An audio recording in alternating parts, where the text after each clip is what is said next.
Je vous présente aujourd'hui notre 386e journal de bord. Jean-Marie Le Pen, bonjour. Bonjour. Alors, le président Poutine désigne désormais l'OTAN comme le principal agresseur potentiel de la Russie. Ce qualificatif vous semble-t-il justifié?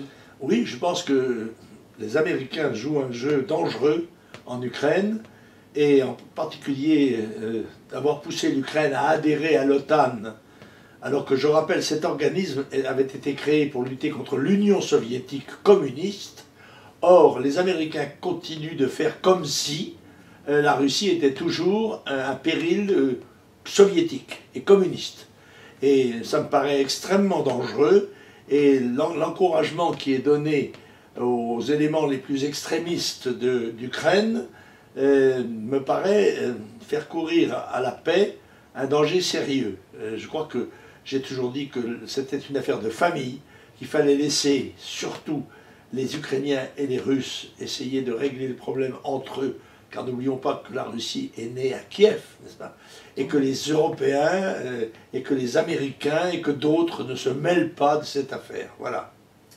Bien, alors la levée de l'embargo américain est-elle, selon vous, une stratégie politique de Barack Obama?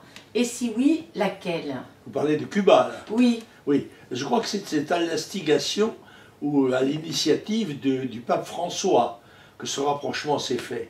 Il n'est pas invraisemblable. Le barbu a vieilli, le communisme est toujours le régime qui règne dans ce malheureux pays, mais il doit s'amoindrir avec l'âge. Et il est certain que pour Cuba, ce serait un ballon d'oxygène extraordinaire et ferait de Cuba un concurrent redoutable pour toutes les autres Caraïbes touristiques. Parce que Cuba est une île absolument extraordinaire, très belle, qui fait, je le rappelle, 1000 km de long, et qui a des plages superbes, qui aurait donc la possibilité d'accueillir toutes sortes d'investissements et toutes sortes de clients, ce qui serait autant de retirer aux autres, en particulier la République dominicaine, la Martinique et la Guadeloupe, qui en ont déjà perdu beaucoup, on le sait, et pourquoi? Eh bien, je crois que c'est un événement, en effet. Mais surtout beaucoup d'investisseurs américains, ce qui avait déjà été le cas dans le passé. Américains ou autres, d'ailleurs. Bien. Alors, la Corée du Nord, accusée d'avoir piraté le groupe Sony, géant américain du cinéma, en représailles à la sortie du film L'interview qui tue, un film parodique sur Kim Jong-un, le dictateur nord-coréen. Ce dernier nie toute implication de son pays. Vous, que croyez-vous? Je ne sais pas. Je n'ai aucune connaissance du sujet. Je crois tout à fait les Coréens du Nord capables de tout, dans tout cas de toutes les menaces et de toutes les intimidations.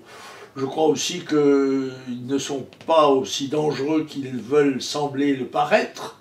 Et par conséquent, je range ça, si vous voulez, un petit peu au placard. Ça ne me paraît pas un sujet passionnant, d'autant que le film qui avait été retiré est maintenant sur les écrans, oui, comme si rien ne s'était passé. Par conséquent, c'est une broutille, c'est un épisode négligeable. Bien, je vous remercie. Alors, une centaine de terroristes djihadistes européens ont été exécutés en Syrie sur ordre de leur chef pour avoir voulu déserter. Quelle est votre réaction ma réaction, c'est tant pis pour eux. Oui, vous ne les plaignez pas. Dans le fond, non. Ils ont pris le risque d'y aller, de combattre et par conséquent de mourir. Comme leur religion leur permet en mourant d'aller directement au ciel, qui meurent face à l'ennemi ou qui meurent une balle dans la nuque tirée par leurs propres amis, je crois que le résultat est le même. Bien alors, les médias n'en parlent plus, cependant le nombre de victimes du virus Ebola ne cesse de croître. Plus de 22 000 contaminations répertoriées à ce jour, officiellement bien entendu. Nous avions eu vent de remèdes miracles, notamment aux États-Unis. Qu'en est-il? Non, on n'avait pas de remèdes miracles. On avait des remèdes qui étaient en examen, si vous voulez, en voie d'officialisation. Mais c'est très long. Ce sont des procédures extrêmement longues. Et probablement, là, dans ce cas-là, on a court-circuité les délais et on a appliqué ces médicaments à un certain nombre de gens qui en ont été, je crois, les bénéficiaires, oui, qui ont été sauvés. Mais je ne crois pas que les Américains soient en mesure de produire massivement ces produits pharmaceutiques Et par conséquent, il n'y a aucune raison de penser que l'épidémie va se réduire. Elle va probablement continuer à gagner, mais comme dans beaucoup d'autres sujets, on a affaire là à une minimisation systématique de la part des médias. Surtout ne pas faire peur, surtout ne pas déclencher de panique, cachons la vérité comme on la cache dans toutes sortes de domaines, y compris chez nous sur l'immigration. Les Américains n'auraient pas les moyens, pour quelles raisons? Pour une question de coût? Parce qu'ils n'ont pas les moyens... Financiers? Non, c'est pas ça, ce sont les moyens techniques de produire des centaines de milliers ou des millions de médications utiles. Et en plus, ils ne peuvent pas le faire. Ils ne peuvent le faire que de façon accidentelle ou limitée. Ils n'ont pas le droit de le faire de façon générale avant que ces médicaments aient été en quelque sorte aient subi la procédure totale. Oui, alors à jouer les tours, à Dijon, Nantes, Lyon, Toulouse, puis Le Mans même, beaucoup de déséquilibrés ces derniers jours, non? Qu'en pensez-vous? Un déséquilibré se porte bien dans les médias français, oui. Et quoi qu'il arrive maintenant, c'est un déséquilibré, par conséquent, il n'y a pas à s'inquiéter, surtout de ne pas s'inquiéter. Même quand ils crient Allah Akbar, mais ça, oui, ils ont dit ça par hasard, comme ça, c'est parce que c'est l'air du temps, vous comprenez. Surtout ne pas rattacher ça à la consigne générale de Daesh qui a été de dire jetez-vous avec vos voitures sur les gens, attaquez-les par tous les moyens possibles, au couteau, etc. Non, il faut surtout minimiser. Alors, on a le contraste de voir un certain nombre d'événements comme ceux-là, et le Conseil des ministres se réunit de façon extraordinaire pour poser en quelque sorte des conditions de sécurité. Oui. Alors, il faut savoir, c'est l'un ou c'est l'autre, ou bien ce sont des événements qui se rattachent à l'islamisation agressive, ou bien alors c'est le plaisir de se retrouver juste après Noël, comme ça, entre ministres sympathiques. Oui, puis le ministre de l'Intérieur, même le Premier ministre, se précipite sur les lieux des drames systématiquement. Ah, ils sont omniprésents, et alors le ministre de l'Intérieur est un logomach qui parle, on ne lui demande pas de parler, on lui demande d'agir. C'est tout à fait autre chose. Puis peut-être de rester dans son bureau. Comme ça, il aura le temps de travailler. Alors, quel est son jeu? Et quel est le jeu des médias? Mais c'est le jeu toujours pareil, c'est de paraître, c'est avoir l'air de faire quelque chose plutôt que de le faire. Alors, Yvette Berthe, dite Mamie Loto, est décédée ce jour de Noël. Elle avait été condamnée à 6 mois de sursis et 120 000 € à rembourser au fisc pour avoir organisé des lotos non déclarés, sachant tout de même que les gains dont elle ne bénéficiait pas des gains personnellement.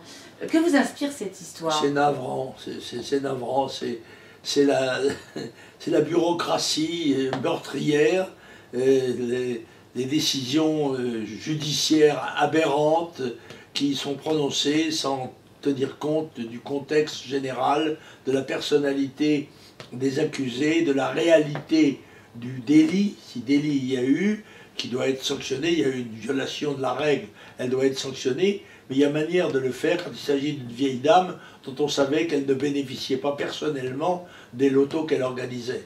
Oui, donc c'est l'acharnement envers une pauvre personne... ridicule. L'inhumanité.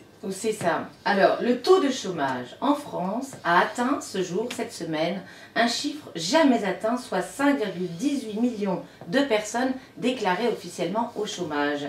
Quid de la relance alors? Ah oui, pour l'instant, il n'y a pas de relance. Et il n'y aura pas de relance tant qu'il n'y aura, en effet, pas d'augmentation de production du PIB. Nous sommes sur une pente qui est descendante.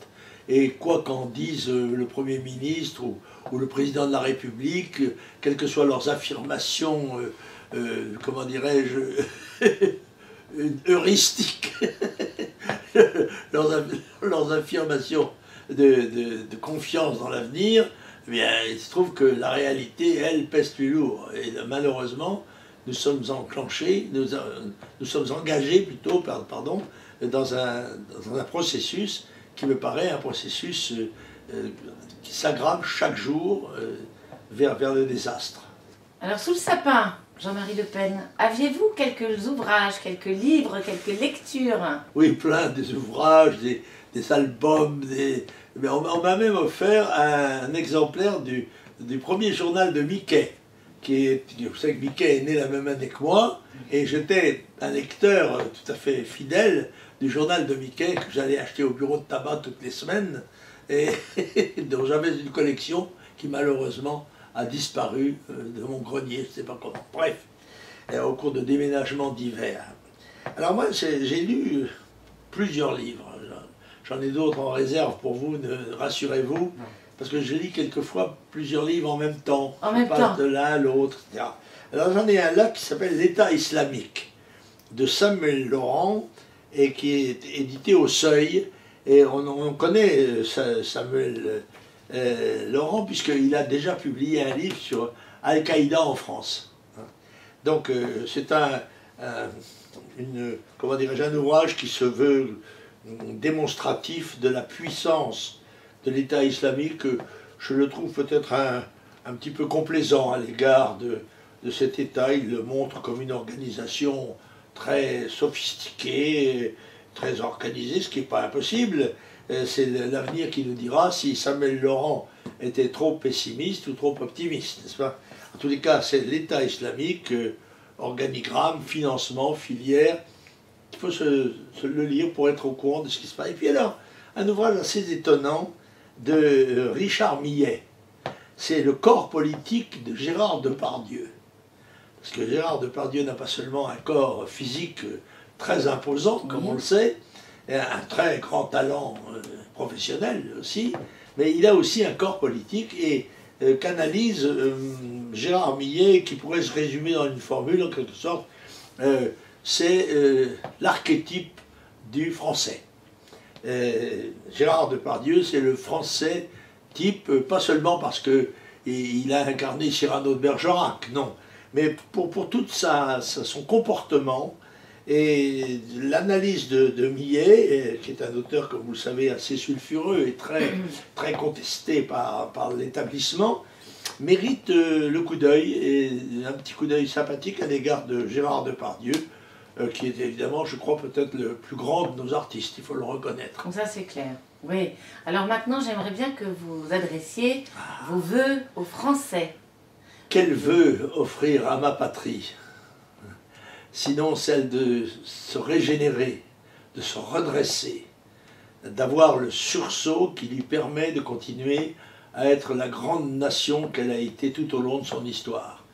Et qu'elle veut faire pour mes compatriotes des vœux classiques de bonne année, de bonne santé, d'équilibre familial, de joie de vivre et de travailler, parce que je crois, le travail n'est pas seulement un besoin, c'est aussi une manière de se réaliser, elle participe aussi de la joie de vivre, et on sait que le chômage est un drame affreux, qu'il faut essayer de résoudre, mais non pas avec les méthodes socialistes, semble-t-il, qui ont tout échoué, mais plutôt avec une possibilité de relancer notre économie en développant notre production, en faisant retrouver à la France son rang dans le monde industriel qu'elle a perdu.